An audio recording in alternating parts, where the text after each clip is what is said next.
Bonjour. Pourquoi le niveau des 25 000 dollars est-il si important? C'est ce que nous allons voir dans l'analyse du jour. Mais avant de commencer, n'oubliez pas de vous abonner, de mettre un petit pouce bleu et de laisser un commentaire. Alors aujourd'hui, vu qu'il ne se passe pas grand-chose sur le court terme, on va s'intéresser un petit peu à quelque chose qu'on a déjà parlé pas mal de fois en vidéo, mais à chaque fois par petits bouts. Donc là, on va un peu résumer globalement la situation. Donc sans perdre de temps, on va se diriger vers la cryptomap. C'est la cryptomap du jour. On voit quand même pas mal de rouge, excusez-moi, sur la cryptomap. Tout simplement, le Bitcoin il corrige un peu, il stagne un peu, il consolide sous justement le fameux niveau des 25 000 dollars. Les altcoins, ils en font un peu de même. Donc, on voit pour la plupart une petite correction, mais ça ne dépasse pas globalement les 10%. C'est une correction entre 2 et 10%. Toujours quelques altcoins qui font bande à part, hein. Notamment on a un Inch à 8%, Wimix à 10%, ANKR à 43% et CFX à 13%. Le petit gros avec un petit 3% également. Le CryptoFiat, toujours pareil, dans la zone des 50-60, pas de changement, donc on va passer très rapidement parce que c'est pas une zone qui nous intéresse. Le dollar. Alors, le dollar, il essaye de casser ce fameux FIBO 0,236 pour potentiellement, si on y arrive avec confirmation, bien entendu, on ira potentiellement rechercher les 0,382 et vous savez que tant qu'on est sous les 0,382, il n'y a pas de souci, c'est juste un rebond qu'on avait prévu sur ce niveau, le gros niveau important, un gros niveau weekly. Non seulement c'est bas de l'ancienne zone de rechargement de short, mais c'est également le niveau du double top qu'on a ici. Donc on vient sur un niveau de support important, on rebondit. Le rebond en général, si c'est juste un rebond, il nous emmène au 23,6 ou au 38,2. Donc tant qu'on ne dépasse pas à minima les 0,38,2, il n'y a pas à s'inquiéter. C'est juste un rebond technique pour ensuite continuer la tendance baissière. Si on casse les 0,382, là, il faudra commencer à se poser la question si c'est vraiment un rebond ou une reprise de la tendance haussière. Et du coup, à ce moment-là, on poussera un peu plus loin l'analyse. Quoi qu'il en soit, on va se diriger vers le Bitcoin. Le Bitcoin qui n'arrive toujours pas à clôturer au-dessus de la zone de rechargement de short. Donc, on va passer en 4 heures. Voilà, on a une chute. Donc après, on met un Fibo, on a une zone de rechargement de short. Alors, en 4 heures, bien entendu, on fait des bougies au-dessus. Mais en daily, on n'a pas réussi encore. Vous voyez, à chaque fois, on se fait rejeter et de ce niveau, et bien entendu, du niveau important des 25 000 dollars, le haut de l'ancien range. Et on arrive à clôturer ni au-dessus de l'un et ni encore moins au-dessus de l'autre. Voilà. Donc c'est ce qu'on attend, de voir si on va être rejeté ou si on va finir par passer ce niveau. À la baisse, on a le niveau de support du petit range qu'on avait ici, qu'on a cassé ici, puis on est venu faire un double pullback, une petite mèche, mais on n'a pas clôturé en dessous. Voilà, donc c'est un peu les deux niveaux à surveiller, les 24 200 et les 25 000 dollars. Clôture au-dessus, ce sera plutôt bullish, clôture dessous, ce sera bearish, et on ira rechercher ici, ici, voire même plus bas. Quoi qu'il en soit, c'est pas trop le sujet du jour, vu que de toute façon on a déjà fait les analyses plutôt court moyen terme. Là, on va s'intéresser surtout au fameux niveau des 25 000 dollars. Alors je dis 25 000 dollars, c'est parce que c'est le niveau le plus important en weekly, mais quand vous étudiez un niveau, il faut plus étudier une petite zone, donc c'est plutôt la zone des 24-26 000 dollars. Alors on va voir pourquoi ce niveau est si important que ça, et pourquoi on a du mal du coup à le passer. Alors, on va s'enlever cet indicateur et on va commencer. Alors, on va se mettre en weekly et on va commencer par un graphique vide. Alors, il n'est pas vide à la base, on le vide pour y voir plus clair. Alors, on va passer même, hop, comme ça. Et là, tout va bien. Donc, pourquoi le niveau des 25 000 dollars est important? Tout simplement parce que c'est déjà le dernier top qu'on a eu ici. Donc c'est ce niveau à casser en weekly pour repasser en tendance haussière weekly. Donc, ou même plutôt même mensuel, on va dire. Donc on a des plus hauts toujours plus bas, des plus bas toujours plus bas. C'est pour ça qu'on est dans une tendance baissière weekly mensuelle. Bien entendu, sur le daily, on est déjà repassé bullish et en tendance haussière depuis un certain temps. Donc ce qu'on veut maintenant, c'est passer validé sur le long terme. Donc passer en tendance haussière long terme. Pour ce faire, il faudra repasser au-dessus, clôturer à minima en weekly, au-dessus de ce fameux niveau qu'on est en train de travailler, et pas juste faire des mèches, hein, une vraie clôture weekly, pour dire que ça y est, la tendance baissière est finie, la tendance baissière selon la théorie de dos, qui dit que quand on fait des hauts de plus en plus bas et des bas de plus en plus bas, on est en tendance baissière, et au contraire, si on fait des bas de plus en plus hauts et des hauts de plus en plus hauts, on est en tendance haussière. Voilà pourquoi 25 000 $ est important à casser en weekly pour changer la tendance long terme, enfin plutôt moyen long terme, qui est une tendance baissière depuis un an. On veut tout simplement repasser en tendance haussière. Donc ça, c'est le premier point, c'est niveau graphique. Ensuite, il va y avoir également les indicateurs. Donc on va commencer. Alors, j'ai pas pris de notes. Donc j'espère que je vais me souvenir de tout, sinon c'est pas grave. De toute façon, on va voir les points les plus importants. Alors, on va remettre le graphique en bougie. On a notre fameuse moyenne mobile 200. Et c'est peut-être la chose la plus importante. Tout simplement parce que c'est une moyenne mobile 200 en weekly. C'est une moyenne extrêmement puissante. C'est elle qui a fait support depuis un certain nombre d'années. Alors vous voyez qu'on n'a pas assez d'historique parce que le Bitcoin est relativement récent. Mais si on avait une prolongation, on verrait que globalement, depuis quasiment la création du Bitcoin, on est au-dessus de cette fameuse moyenne mobile. C'est elle qui a fait les bottoms des deux précédents bear market. Vous voyez, ici en double bottom, ici, puis ici en double bottom.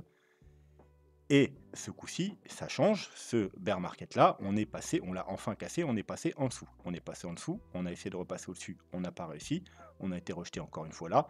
Et là, on la travaille depuis quelques semaines maintenant. Donc, niveau extrêmement important à récupérer, parce que c'était les anciens bottoms, c'est une grosse résistance. Donc, grosse résistance, si on la casse, ça redeviendra un gros support tout simplement. Donc, moyenne mobile de 100, extrêmement important.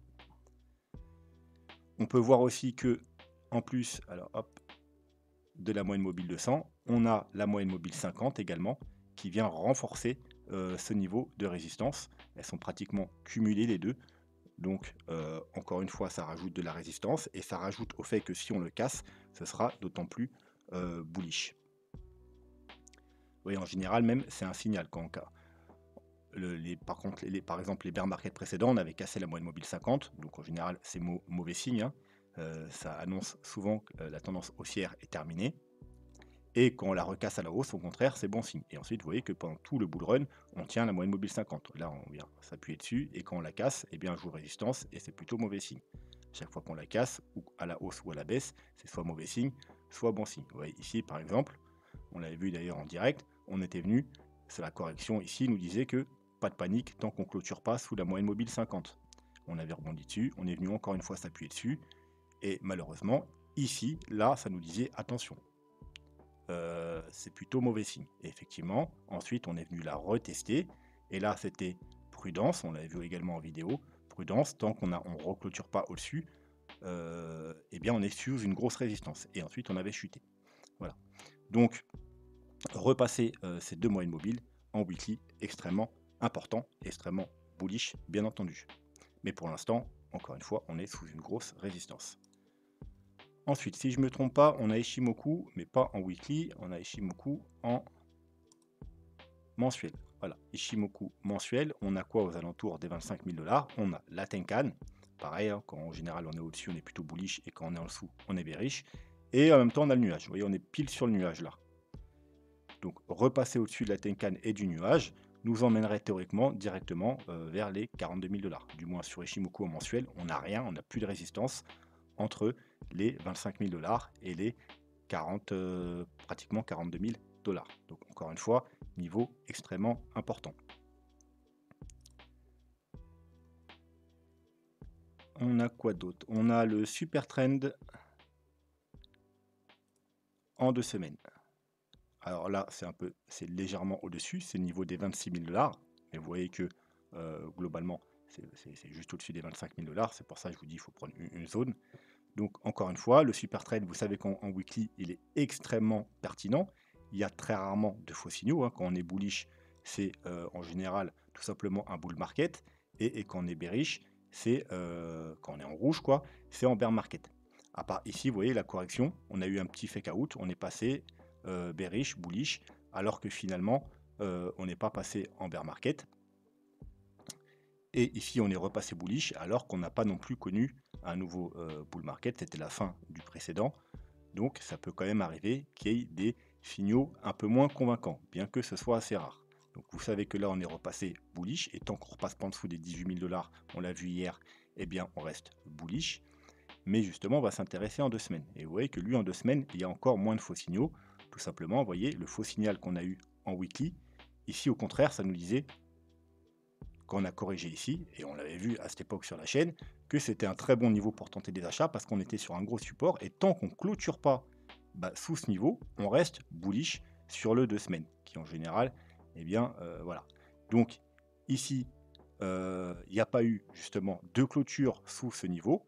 Au contraire, on est venu faire une fois, 2 fois, 3 fois, triple bottom, et on est rebondi. Par contre ici, et on l'avait également vu sur la chaîne, qu'on avait cassé ce niveau, vous voyez, c'est un peu près pareil que la moyenne mobile 50, hein, ça nous donnait les mêmes informations. Et bien sur cette bougie-là, on a clôturé sous, du coup le niveau des 29 000 $, et il est passé en rouge, et encore une fois, on avait vu que, eh bien, théoriquement, on allait descendre beaucoup plus bas parce qu'on entrait dans une période baissière.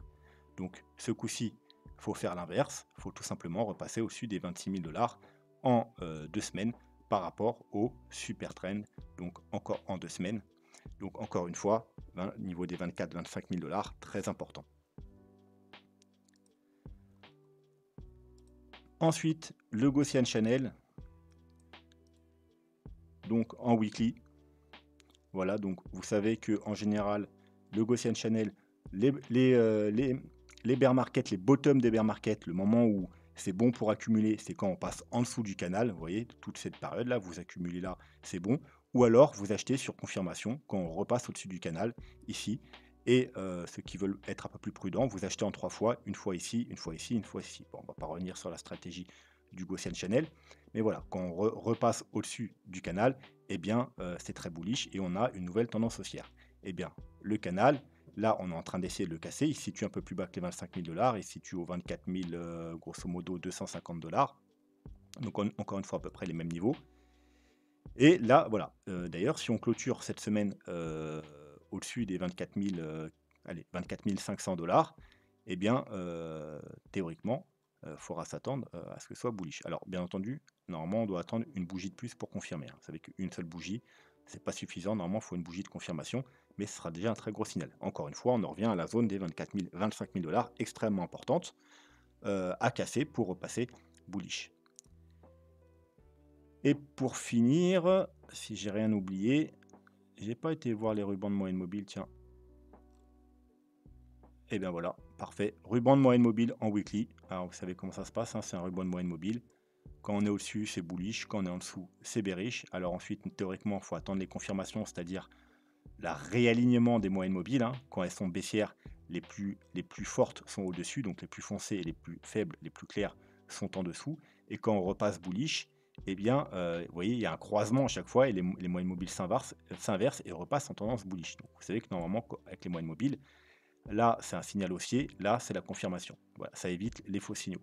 Par exemple, là, on a cassé, on est passé en dessous, on pourrait se dire, ah, c'est bearish, on n'a pas eu de confirmation baissière. Il n'y a pas eu le croisement de ces moyennes mobiles. Donc, du coup, on a pu rebondir et faire, et elle est un peu plus haut. Voilà. Ici, par contre, on a eu le croisement baissier. Voilà, et vice versa. On repasse ici. Tant qu'on n'a pas un croisement, un réalignement, on peut toujours aller en dessous. Et c'est pareil ici, vous voyez, on est allé légèrement en dessous, mais il n'y a eu aucun croisement baissier. Du coup, on a pu faire des nouveaux plus hauts. Là, à l'inverse, on est allé en dessous. Et là, on a eu le croisement baissier à partir d'ici des 42 000 $. Donc, c'était le signal comme quoi on allait continuer la baisse. Donc, encore une fois, premier niveau important. Bien entendu, après, il faudra la confirmation sur le croisement. Mais ce sera déjà une très bonne chose si on arrive du coup à repasser au-dessus du nuage. C'est la première confirmation. Et encore une fois, ce nuage se situe, ce ruban se situe aux 25 400 $. Et pour finir, un de mes indicateurs préférés en daily. Donc, hop, vous savez comment ça se passe. En général, pareil, un peu comme le Gaussian Channel, les bottoms de bear market se font sous la ligne verte, la ligne basse de ce canal, calculé avec les moyennes mobiles et Fibonacci. Et bien entendu, quand on repasse au-dessus, c'est une première confirmation, et quand on repasse au-dessus de la ligne jaune, c'est la confirmation finale. Et en général, il y a pas, enfin, jusqu'à présent en tout cas, il n'y a pas eu de faux signaux, il n'y a pas eu de fois où on est passé au-dessus de la ligne verte et la ligne jaune et qu'on est redescendu à chaque fois. Ça nous a donné des bull runs, comme ici et comme ici. Voilà, donc on a déjà eu notre premier signal d'achat aux 18 500 $, 600 $. Et là, on attend la confirmation finale, c'est-à-dire de passer au-dessus de la ligne jaune. Et techniquement, encore une fois, elle se trouve aux 24 800 $. Donc on en revient toujours à cette zone des 24 500 jusqu'à 26 000 $. C'est pour ça qu'on l'appelle la zone des 25 000 $. Niveau très important, et encore une fois, c'est quelque chose à casser en weekly. Bien que ici, théoriquement, c'est du daily, donc des clôtures, une ou deux clôtures daily suffiraient, mais la plupart des indicateurs, c'est en weekly, bien entendu, que ces niveaux doivent être cassés pour être validés. Voilà. Et par rapport à cet indicateur, si on casse ce niveau, direction la ligne blanche, les 40 000 $. Et théoriquement même plus haut par la suite, mais ce sera dans un premier temps. Bref, comme vous l'avez vu, ce niveau est extrêmement important. C'est pour ça que passer au-dessus, ce serait extrêmement bullish. Mais encore une fois, quand on parle de passer au-dessus, c'est du weekly, c'est de la cassure weekly. Et une cassure, c'est pas juste de passer au-dessus, c'est d'avoir une clôture dans un premier temps et une bougie de confirmation dans un second temps. Alors, bien entendu, les plus agressifs pourront jouer la cassure daily. Pourquoi? Parce que, alors, je ne sais pas quand on va casser ce niveau, mais il suffirait qu'on fasse rien jusqu'à, par exemple, lundi ou mardi prochain, et qu'on casse ce niveau lundi ou mardi, il resterait quand même 5-6 jours avant la clôture weekly. Et en pratiquement une semaine, quand un gros niveau se casse, vous savez qu'il peut se passer beaucoup de choses. Ça peut partir à toute vitesse, et on pourrait se retrouver très rapidement aux 28-30 000 $. Donc, pour ceux qui veulent vraiment acheter les 25 000 $ et pas les 28-30 000 $, bien entendu, vous devrez être plus agressif et jouer les clôtures weekly. Seulement, bien entendu, ce sera plus risqué parce qu'il pourrait très bien y avoir tout simplement un fake out. Et justement, c'est ce qu'on va voir maintenant, c'est qu'est-ce qui pourrait se passer à la cassure des 25 000 $. Alors déjà, aux 25 000 $, vous savez que tous ceux qui ont encore des shorts ouverts qu'ils ont pris pendant la descente, ils ont probablement, enfin j'espère pour eux qu'ils ont pris des profits dans ces niveaux-là. Ils ont probablement maintenant leur stop justement au-dessus de ces fameux 25 000 $. Il y a également ceux qui shortent depuis ici, qui ont shorté ici et qui shortent depuis plusieurs jours où on est ici, qui doivent avoir également leur stop au-dessus des 25 500, voire 26 000 $.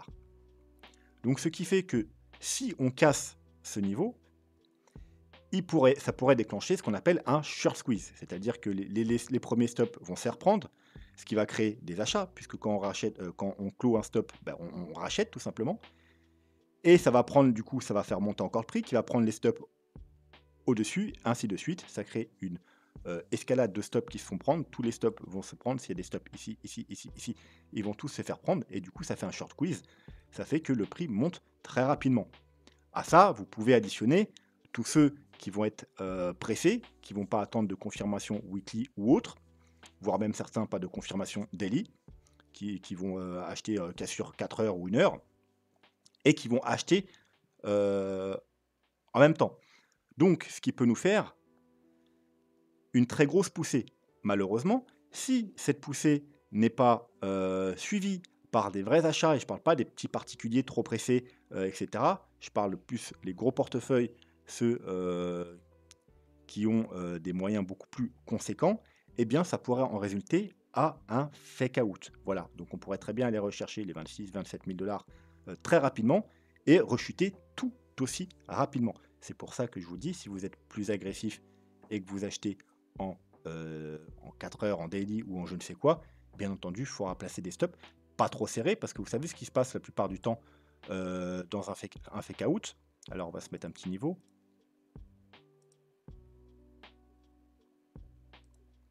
un fake out, des fois, ça nous entraîne double fake out, c'est-à-dire que ça part très vite et ça redescend si vite, tout simplement. Pourquoi faire si ça veut monter? Eh bien, tous ceux qui ont acheté la cassure, ils vont mettre leur stop un peu en dessous. Eh bien, on revient faire un autre fake out pour prendre tous ceux qui ont acheté trop tôt et on repart. Et ceux qui ont acheté et qui se sont fait sortir, du coup, ils vont être beaucoup moins confiants et il y a peu de chances qu'ils rachètent parce qu'ils voilà, ils viennent de se faire rincer, donc ils n'ont pas envie que ça recommence une deuxième fois. Donc souvent, les fake out, c'est des doubles fake out. On fake out en haut, on vient chercher les stops et en même temps, il y a beaucoup de gens, surtout les petits particuliers, qui vont rentrer. Eh bien, on vient les sortir et ensuite ça part. Ou alors, c'est un vrai fake out. On vient, bien entendu, on prend tous les stops et ensuite, eh bien, on repart tout simplement à la baisse. Ou alors, il pourrait y avoir, bien entendu, une vraie cassure. Si vraiment, il y a énormément de gens qui attendent, il y a des gros portefeuilles qui suivent aussi dans les achats et qu'il y a encore, alors je ne connais pas le nombre de stops qu'il y a sur tous les échangeurs, mais si les stops sont vraiment conséquents au-dessus de ce niveau, ça pourrait créer un gros short squeeze avec, bien entendu, additionné à ça tous les achats et du coup, on irait très rapidement, je pense, rejoindre les 28 à 30 000 dollars. Voilà, donc quoi qu'il en soit, soyez très prudent si vous jouez ce niveau. Le plus prudent, c'est d'attendre des clôtures weekly.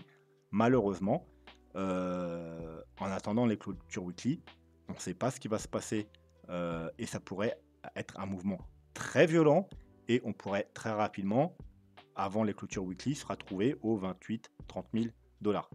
Si vous achetez sur du petit time frame, voilà, sachez qu'il y aura peut-être un fake out, peut-être un double fake out. Donc, soyez prudent, mettez un stop, pas trop serré. Et si vous faites prendre vos stops, eh bien, c'est pas la fin du monde. Justement, si vous avez bien calculé, vous n'avez pas mis un stop trop conséquent non plus. Sachez qu'il y aura peut-être, ça sera peut-être un autre fake out et qu'on va repartir peut-être casser ensuite. Et donc, il ne faudra pas hésiter théoriquement à re-rentrer pour vous placer dans le train. Voilà, maintenant pour finir, on va s'intéresser à Atom. Voilà, on va faire qu'un aujourd'hui Altcoin, sinon j'ai pas envie que la vidéo dure trop longtemps. Donc le graphique, c'est un graphique que j'ai pas touché depuis plusieurs mois. Ça fait très longtemps qu'on n'avait pas vu Atom, hein. Ça fait plus de 6 mois que j'étais pas revenu sur ce graphique.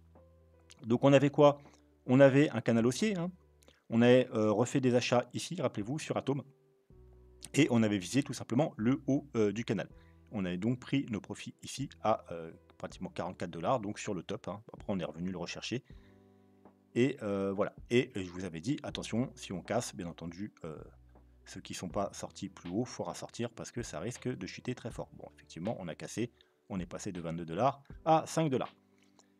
Ensuite, on avait quoi? On avait mis tout simplement, après la cassure ici, donc confirmation de la tendance baissière, on avait mis un Fibo. On avait dit que la première zone de rachat intéressante, c'était entre les 0,382 et 0,5 en Fibonacci en logarithmique, avec tout particulièrement le niveau des 0,5, tout simplement parce que c'était un gros niveau de support. Pourquoi? Résistance, résistance, résistance, résistance, fake out, mais résistance, support, voilà.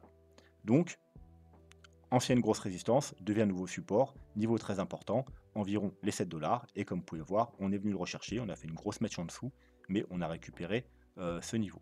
Donc ici, c'est un très bon niveau pour faire ces achats. Alors pas acheter comme ça, il faut toujours attendre une petite configuration, mais quand on voit une grosse mèche et qu'on réintègre le niveau, une fois qu'on réintègre le niveau, eh bien c'est un bon moment pour faire des achats, donc entre les 7 et les 8 dollars.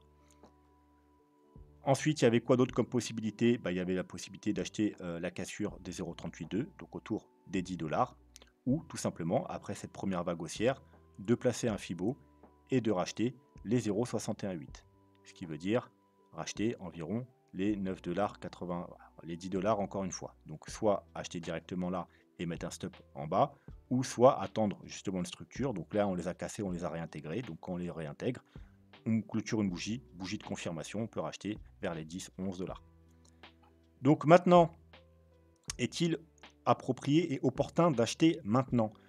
Eh bien non, puisqu'on est, vous voyez, on est sous une résistance. La résistance qu'on a eu 1, 2, 3, 4 et on est en weekly. Donc c'est 4 semaines, 5 semaines, 6 semaines. 6 semaines, on a été rejeté de ce niveau. Vous voyez d'ailleurs que c'est la base du très joli W qu'on a ici, hein, W. Donc, à la cassure de ce niveau, c'est techniquement un signal d'achat. On valide le W. À être prudent quand même parce que juste au-dessus, hein, on a les 18 $. Vous voyez, niveau important également. C'est également les 0,23 de Fibonacci. Mais voilà, techniquement, on clôture on valide ce W haussier si on clôture en weekly au-dessus des. Alors, le chiffre exact, c'est les 15,50 $. Maintenant, en cas de chute, eh bien, on a le gros support qui est là, c'est tout simplement les 0,382. Et ça nous donnerait également, si vous l'avez vu déjà, il y en a déjà, je suis sûr qu'ils l'ont aperçu, si on devait rechuter vers ce niveau, ça nous donnerait une très jolie épaule, tête, épaule. Voilà.